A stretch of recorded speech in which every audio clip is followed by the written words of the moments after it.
Hi there.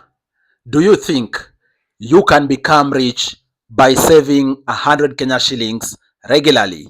Maybe you are saving each and every day, or even so, saving 100 Kenya shillings multiple times a day. Comment down below. Do you think you can become rich by saving 100 Kenya shillings regularly? Is what I want to talk about in this video. And by the way, I strongly believe you can save to become rich by just starting with 100 Kenya shillings. And I'm saying so because at the end of the day, it isn't about how much you are making. Rather, how much you are utilizing whatever amount of money you are making. And I'm saying so because there are people out there, for example, who earn millions of shillings each and every month. And yet, by mid-month, they are broke. Yet there are other people out there, for example, who even earn 30,000 Kenya shillings, and they seem to have planned their life way better compared to even someone who's earning more than 20 times what they are earning. At the end, it drills down to two things: how you manage your expenses and also how you are saving or investing. With that, let's talk about how you can save 100 Kenya shillings each and every day and end up increasing your financial fortunes. You are all much welcomed to the Money Daily TV. My name is Afagza Sifuna. Of course, we all understand 100 Kenya shillings isn't a lot of money. But the starting point and the very first important point you need to note is that saving is all about mindset. What do I mean? Saving starts with your mind, and then over time it develops to become a behavior. That's why you find, for example, someone who's earning a little amount of money, over time they've been able to save and develop themselves. And also on the contrary, you find, for example, someone out there who even is earning 500,000 Kenya shillings, even earning 1 million Kenya shillings, and yet they don't have money. At the end, it drills down to mindset. You need to focus on taking those baby steps as you embark on the journey to save. Because even the richest of people out there, for example, those who are billionaires, began with thousands. They went to hundreds of thousands. They went to millions, to tens of millions. And then over time, it grew to become billions. It's as simple as that. It begins with the mindset, and then you cultivate the behavior of saving. Okay? And how do you do that?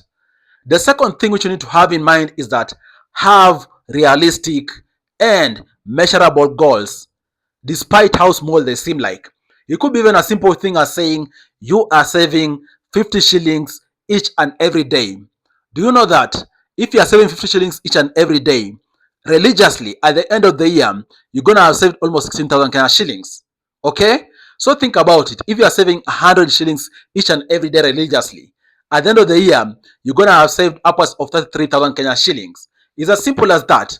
And also, once that's small, having realistic goals, over time, you can also expand the kind of saving you are doing. Because you start, for example, with 100, go to 200, go to 500, go to 1,000, and even at some points, start saving several thousands each and every day.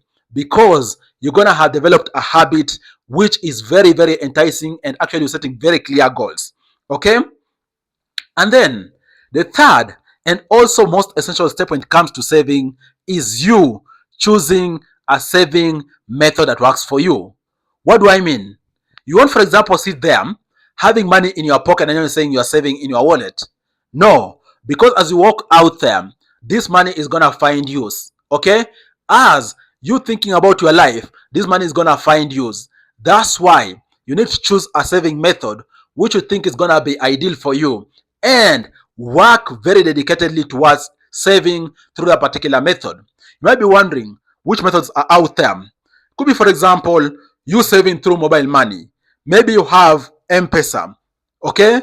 Whether it is your primary number, secondary number, you could choose to save through that. Okay? And also in line with that, you can even, for example, utilize M-Shwari, KCB M-Pesa, and any other money saving platform out there available by digital wallets for you to be able to save money. And then the second way or method through which you can save money is, for example, you joining chamas. A few days ago, I was having a conversation with a friend of mine whereby we were discussing, it is interesting how, for example, you see that mama mboga in the market, they are selling mboga You, for example, you are going out there doing those what we call white collar jobs. You're looking at this mama mboga as if they are dirty, but be rest assured, at the end of the month, they have better financial fortunes because maybe this mama mboga is saving 100 shillings each and every day. And do you know that if, for example, you are saving 100 shillings each and every day, this mama mboga at the end of the year, she's gonna have upwards of 33k Kenya shillings, right? You too, you can wake up and decide, for example, start saving through chamas, because a good chunk of small business people out there have actually grown over time through saving through chamas, which they trust, and then they can develop that discipline while they are planning the profit in a given chama, and at a given point in time, they're gonna get their money in lump sum, and they're gonna use that money for a particular purpose which they have intended. Okay? If you're not comfortable, for example, with M-Pesa, with chamas, you could also look to jump at using piggy banks. Okay, traditional way of saving. Maybe you have a container in the house, whether it is traditional or even modern kind of piggy banks.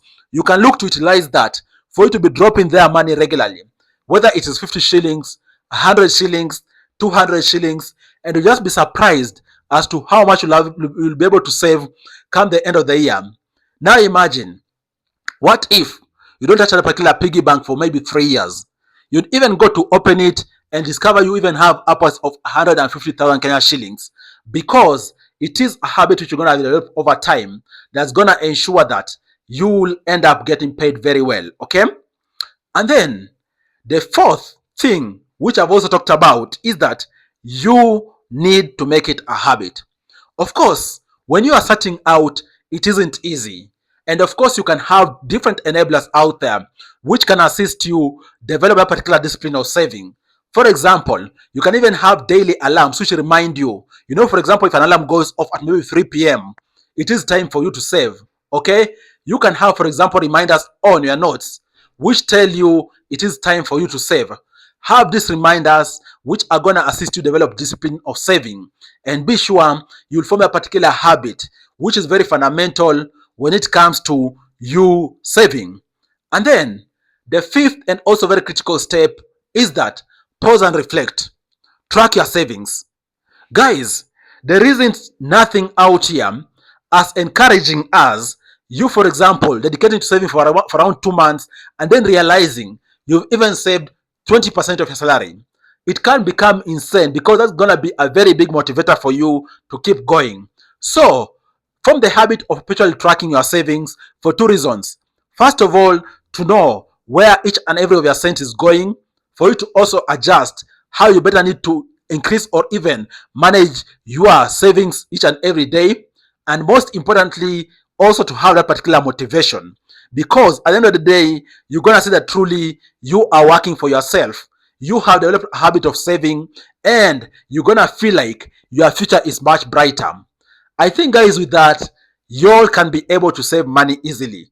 At the end of the day, it's all about choosing to save, changing your mindset, having proper saving methods, and you really honing in on saving through habits and also tracking your savings. What do you think about this video? Do you think you can save small amounts of money and then over time become rich? Drop a down below in the comment section. Let's continue discussing. Cheers, guys, and you all stay safe.